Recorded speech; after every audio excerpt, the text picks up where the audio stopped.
Jai Hind. Last video we discussed, about G20, why the G20 is the most important global forum which has come up, in this 21st century. We have seen, how it has become the most relevant in spite of the fact that, it is a economic forum where, finance, actually the issues like financial stability of the globe, supply chain, climate change and sustenance development issues are being discussed. These are generally the agenda. But what has happened, willy-nilly, all geopolitical issues, geostrategic issues, especially when the whole world is, getting a churning, because of what is happening in transatlantic area, especially in, Ukraine and Russian war. That is the time, this meeting and this grouping of people, because it represents the complete globe. It is being discussed and we have no clue why it is happening. Today is the 14th of November and 15th, 16th is the actual meeting where, more or less, the complete, important leader of the globe, other than the Putin, they will be meeting each other. Putin has, dropped out of this meeting the last minute, and when our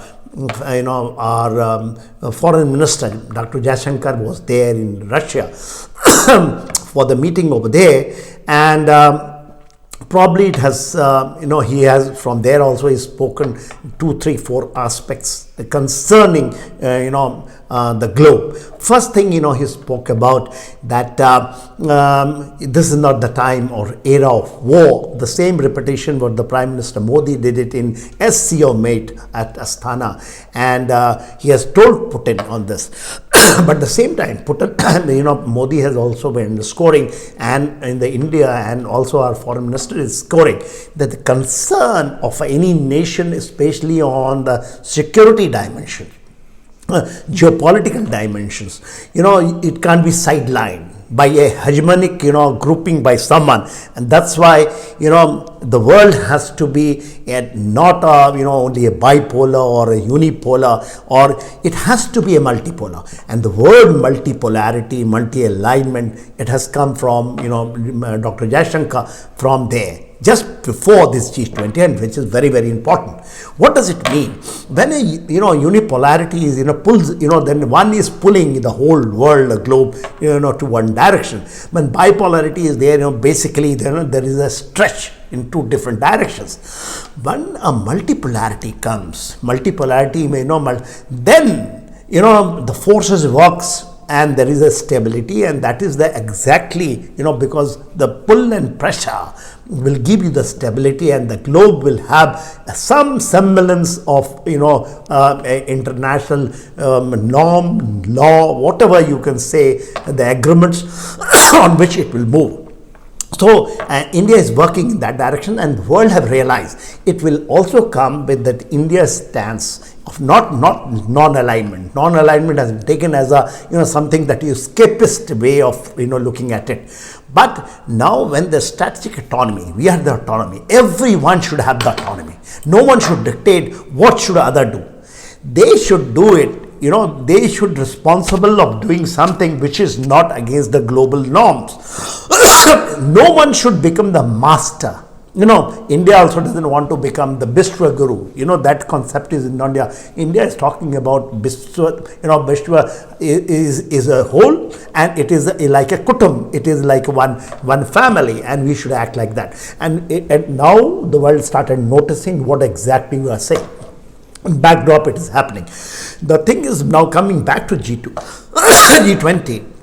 14th is the date. Modi has just gone there, and we have got a bilateral meeting with number of 7 important, with the United States, Biden, with UK, Rishi Sunak, who had just taken over, he is meeting. France, Macron is absolutely adherent, supporter of India's stance. Spain, Indonesia, Singapore and Australia. Out of this, Spain and Singapore. They are not the member of direct member, but they are basically invitee. Spain is the direct invitee, and as per the Singapore is the part of ASEAN where the ASEAN meeting is taking place. ASEAN is also as a permanent guest. In the sideline, when the things are happening like this, lot of geostrategic and geopolitical dimensions will be also be discussed, and I'm very sure when the Biden and also Xi Jinping when they will be meeting, because they have both laid down their red lines. And the China and Xi Jinping has been saying that it has to be absolutely secret. It has to be in the closed door, under the camera, and nothing should come out. There is no joint statement. Both have laid down the red lines. Biden is concerned, he is saying Taiwan, of course, Taiwan straight, he is saying. Now he's put the North Korea also in this as a red line. As per the Xi Jinping, saying, he's just saying that, Taiwan or one China policy is their red line. So in these two red lines, and there are number of red lines, you can take it between them, which they will be doing the closed door, and it will be very heated, because none of them are going to put their gloves down. It will more or less not a wrist fight, but a verbal fight will take place, which the world will not come to know, but we will be able to analyze after about 48 to 72 hours exactly what is happening.